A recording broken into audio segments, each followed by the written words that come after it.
പണ്ട് ഞങ്ങൾ ഇങ്ങനെ ഉത്സവം കാണാനായിട്ട് ഇവിടെ ഇരിക്കാറുണ്ടാ കണ്ട ഞങ്ങളുടെ അടുത്തുണ്ട് കുറെ പുളിങ്കുരൊക്കെ ഇങ്ങനെ വറുത്ത് കൊണ്ടുവരും കഴിക്കാനായിട്ട് അല്ലേ. റാലി നാടകമൊക്കെ കാണാനായിട്ട് രാത്രി ഒരു 12:30 1 മണി 2 മണിക്ക് ആവും കഴിഞ്ഞ് പോകുമ്പോൾ. ഇതാണ് ഞങ്ങളുടെ ആ തിണ്ടി ഇരിക്കാനുള്ള തിണ്ടി കണ്ട.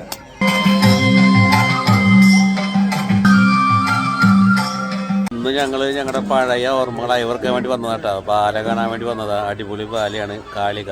അപ്പൊ കണ്ടിട്ട് വിവരം പറയും. നാടകം ആരംഭിക്കുകയാണ്. അതിനു മുമ്പായി ഈ സ്റ്റേജിലേക്ക് കടന്നു വരുന്ന എല്ലാ വൈദ്യുത ദീപങ്ങളും അണച്ചു തന്ന് ഞങ്ങളോടൊത്ത് സഹകരിക്കുക. പൂർണ്ണമായി ഇരുളിൽ മാറുന്ന രംഗങ്ങളായതിനാൽ വളരെ നേരിയ പ്രകാശം പോലും ഈ പ്രോഗ്രാമിനെ സാരമായി ബാധിക്കും എന്നുള്ളതിനാൽ ഞങ്ങളോടൊത്ത് സഹകരിക്കുക. ഇന്നത്തെ നാടകം ആരംഭിക്കുന്നു. അവിട്ടത്തൂർ മഹാദേവ ക്ഷേത്രത്തിലെ നവീകരണ കലശ മഹോത്സവത്തോടനുബന്ധിച്ച് ഞങ്ങൾക്കൊരു വേദി ഒരുക്കി സഹായിച്ച ഇവിടുത്തെ ഉത്സവ കമ്മിറ്റി ഭാരവാഹികൾക്കും സുഹൃത്തുക്കൾക്കും തിരുവനന്തപുരം സരോവരോട് നന്ദി കടപ്പാട് രേഖപ്പെടുത്തുകയാണ്. തിരുവനന്തപുരം സരോവരയുടെ തിരുവനന്തപുരം സരോവരയുടെ 26ാമത് നൃത്തനാടകം കാളിക ആരംഭിക്കുന്നു.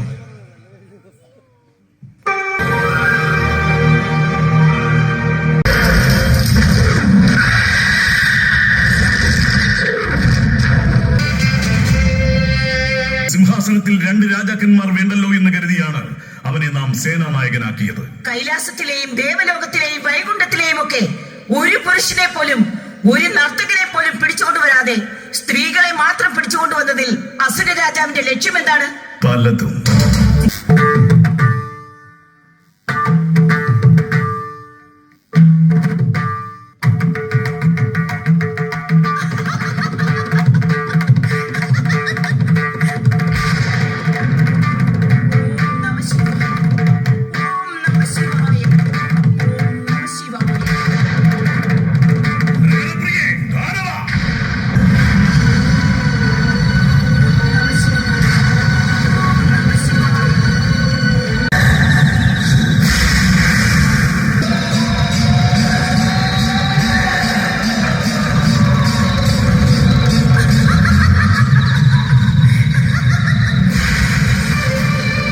രാജകൊട്ടാരത്തിലാണ് വരേണ്ടത്.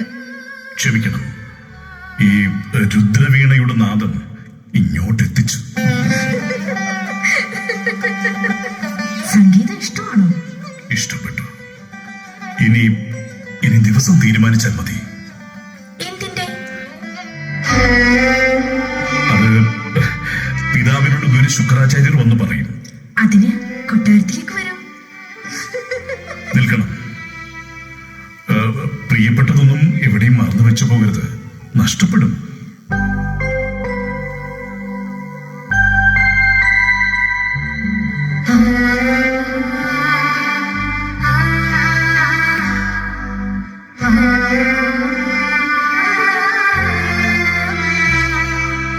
അവകാശപ്പെട്ട ഒരാൾ ഇവിടെ ഉണ്ടായത് കൊണ്ടാണ് എടുക്കാതെ പോയത്.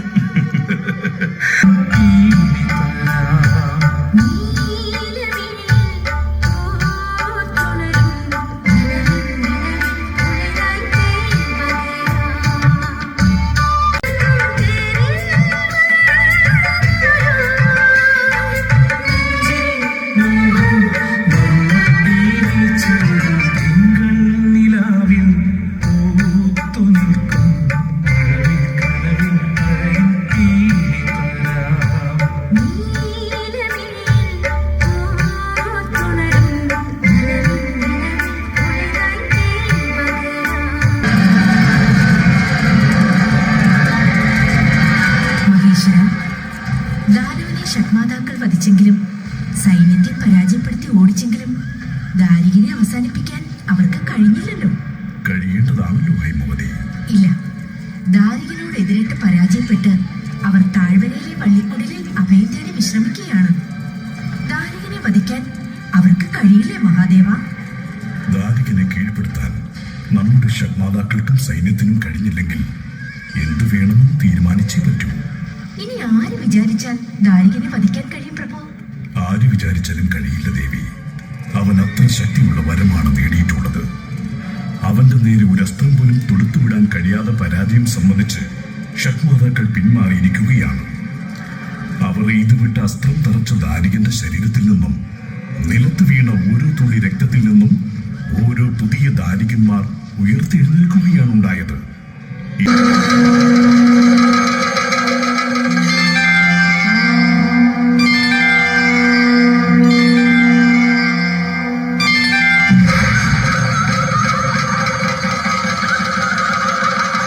മകളെ, ശാന്തയാകൂ. ഞങ്ങൾ പറയുന്നത് ശ്രദ്ധിക്കൂ. നിനക്ക് ശ്രേയസ്കരമായ വളരെ പ്രധാനപ്പെട്ട കാര്യങ്ങൾ ചെയ്യാനുണ്ട്.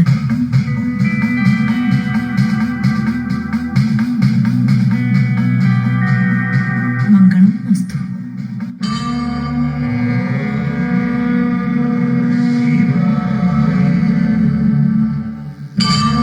അസുരവംശം രക്ഷപ്പെടാൻ അതിലൊരാൾ യുദ്ധത്തിൽ വധിക്കപ്പെട്ടു.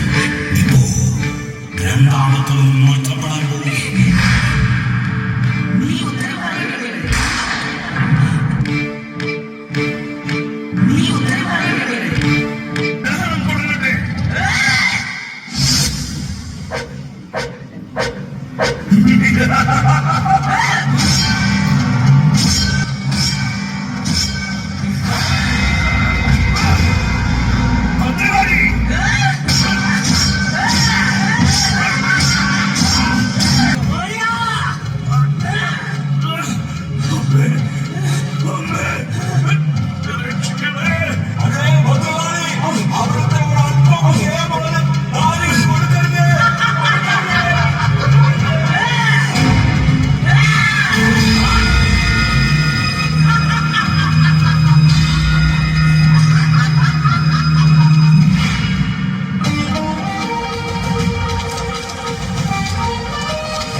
അടിപൊളിയാട്ടാ, അടിപൊളി ബാലെ. നല്ലൊരു അമർ ചിത്രകഥയൊക്കെ വായിച്ച പണ്ടത്തെ ആ ഫീലിങ് വളരെ വർഷങ്ങൾക്ക് ശേഷം. പണ്ടൊക്കെ എന്ന് പറഞ്ഞാൽ ഇടപ്പള്ളി അശോകരാജാന്റെ പാർട്ടി അവതരിപ്പിക്കുന്ന ബാല എന്നൊക്കെ പറഞ്ഞിട്ടാണ് നിങ്ങൾക്ക് ഓർമ്മയുണ്ടാവും വേണമെങ്കിൽ.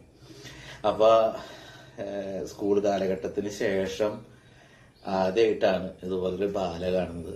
ഭയങ്കര സന്തോഷമായി.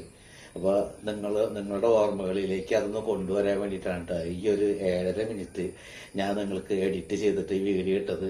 ഒന്ന് കണ്ടു നോക്കിയിട്ട് ഷെയർ ചെയ്യണേ. എല്ലാവരും പഴയ കാലഘട്ടത്തിലേക്ക് ഒന്ന് പോട്ടെ. ഓക്കെ.